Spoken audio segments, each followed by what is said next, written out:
এই মুহূর্তে দাঁড়িয়ে যেটা সব থেকে বড় আপডেট, যে আগামী সোমবার রাজ্যে আসতে চলেছে একটা বিল, ইউসিসি, ইউনিফর্ম সিভিল কোড।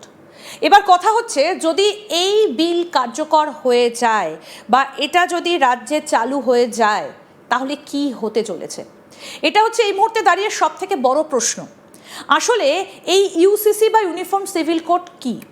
আমরা জানি যে ইতিমধ্যেই ভারতবর্ষের বেশ কয়েকটা রাজ্যে ইউসিসি চালু হয়েছে, যেমন গোয়াতে রয়েছে, আসামে রয়েছে, উত্তরাখণ্ডে রয়েছে।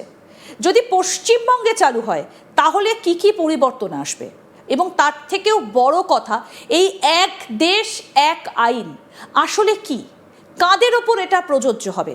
কারণ আমরা জানি যে ভারতবর্ষ একটা ধর্মনিরপেক্ষ দেশ। সেখানে যদি গোটা দেশে বিয়ের ক্ষেত্রে একটাই নিয়ম চালু হয়, বা এই ধরনের ক্ষেত্রগুলোতে যেমন সম্পত্তির ওপর ছেলে মেয়ের অধিকার, সেটা বিভিন্ন ক্ষেত্রে বিভিন্ন রকম নিয়ম চালু রয়েছে, এক একটা ধর্মের ক্ষেত্রে এক এক রকম নিয়ম চালু রয়েছে। কিন্তু যদি এই এক দেশ এক নিয়ম বা ইউসিসি যদি চালু হয় তাহলে পশ্চিমবঙ্গের ক্ষেত্রে কি কি হতে চলেছে, আমরা এই পুরো বিষয়গুলো সম্পর্কে আজকে জানবো, বিস্তারিত জানবো।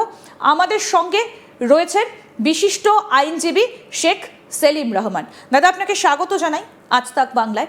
এই ইউসিসি বা ইউনিফর্ম সিভিল কোড, যেটা শোনা যাচ্ছে যে আসতে চলেছে পশ্চিমবঙ্গে, এবং এই বিল সোমবারই আনতে চলেছেন পশ্চিমবঙ্গের মুখ্যমন্ত্রী শুভেন্দু অধিকারী। আমি এই বিল হলে কি হবে সেটা তো অবশ্যই আপনার কাছে জানবো। আসলে শুরুতে একটু আপনার কাছ থেকে জানতে চাই যে কি এই ইউসিসি, এক দেশ এক আইন, বিষয়টা কি? এটা এক দেশ এক আইন, ইউসিসি যেটা ইউনিফর্ম সিভিল কোড। দেখুন, ক্রিমিনাল যে সেকশনস গুলো আছে, ক্রিমিনাল যে স্ট্যাটিউটস গুলো আছে, সেগুলো কিন্তু অলরেডি ইউনিফর্মই আছে। ক্রিমিনাল অফেন্স করলে বা মামলা করলে মানে কাস্ট, রিলিজিয়ন, ক্রিড, আপনার জেন্ডার অনুযায়ী আলাদা আলাদা কিছু হয় না। কিন্তু সিভিল যে রাইটস গুলো আছে, মানে ডিভোর্স, ইনহেরিটেন্স রাইট, আপনার ম্যারেজ, এই সমস্ত কিছুর ক্ষেত্রে কি হয়, কাস্টমারি ল এবং স্পেসিফিক আলাদা আলাদা ধর্মের আলাদা আলাদা যে পার্সোনাল ল গুলো আছে, সেগুলো অনুযায়ী তার কোর্টে অ্যাডজুডিকেশন হয়, তার জন্য কোর্টে মামলা চলে। তো যখনই কোনো দেশে একসঙ্গে অনেকগুলো রিলিজিয়ন একসঙ্গে থাকে, আমি রিলিজিয়নটি নিয়ে মেনলি বলছি, কাস্ট বা জেন্ডার স্তরে আসছি, তখন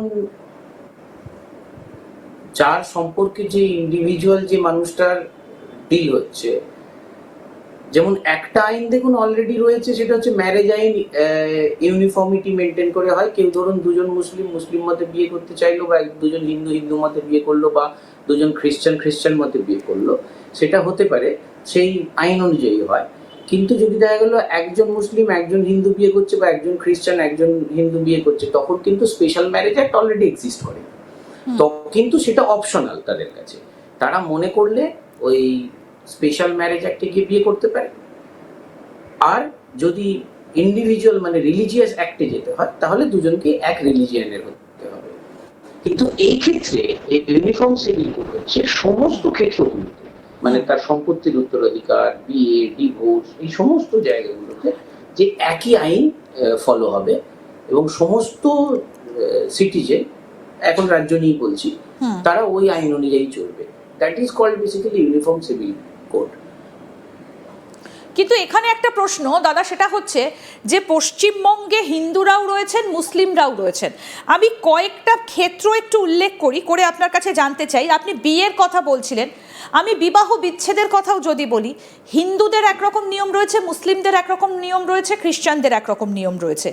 ভরণ পোষণ, দত্তক গ্রহণ, অভিভাবকত্ব, উত্তরাধিকার, সম্পত্তি বন্টন, উইল এবং উত্তরসূরি নির্ধারণ, এগুলোর ক্ষেত্রে তাহলে কিভাবে প্রযোজ্য হবে? কারণ মুসলিম শরিয়ত লতে একরকম বলা রয়েছে, হিন্দু অ্যাক্টে একরকম বলা হয়েছে, খ্রিস্টান লতে একরকম বলা হয়েছে।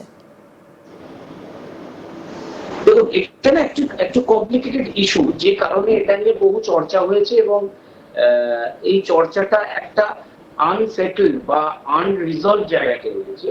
যেমন ভারতবর্ষের সংবিধানে কিন্তু ইউনিফর্ম সিভিল কোড চালু করা হবে, এই জায়গাটা কিন্তু বলে দেওয়া ছিল অলরেডি, যে আর্টিকেল বলছে যে ভবিষ্যতে মানে আফটার ফরমেশন অফ কনস্টিটিউশন এবং ভারতবর্ষ সরকার এবং ফেডারেল গভর্নমেন্ট, স্টেটের কিছু পাওয়ার রয়েছে, ওই জায়গাগুলোতে সময় আসলে আমি ডিটেলে ঢুকবো। মানে জিনিসটা খুব সরল নয়, প্রত্যেকটা পয়েন্টই বলতে তখন একটু একটু করে সময় লাগে। কিন্তু কনস্টিটিউশনে বলা আছে যে গভর্নমেন্ট উড এন্ডেভার যে যাতে এক আইন চালু করে সেটা সুবিধার জন্য।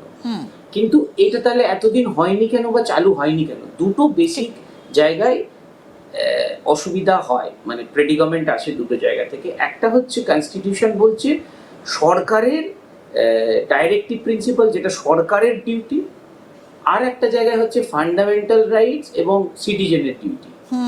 আর কনস্টিটিউশনের একদম বেসিক হচ্ছে ফান্ডামেন্টাল রাইটস কোনো রকম ভাবে ভায়োলেশন না করে সরকার তার ডাইরেক্টিভ প্রিন্সিপালস গুলোকে ইমপ্লিমেন্ট করবে। তো সেই ডাইরেক্টিভ প্রিন্সিপালে গিয়ে যদি দেখা যাচ্ছে ইউনিফর্ম সিভিল কোডে যেতে হবে, তখন কিন্তু ইউনিফর্ম সিভিল কোডে যেতে গেলে যে ফান্ডামেন্টাল রাইটস প্রত্যেকটা লোকের, তার রিলিজিয়াস রাইটটাও ফান্ডামেন্টাল রাইটস এর মধ্যে পড়ে।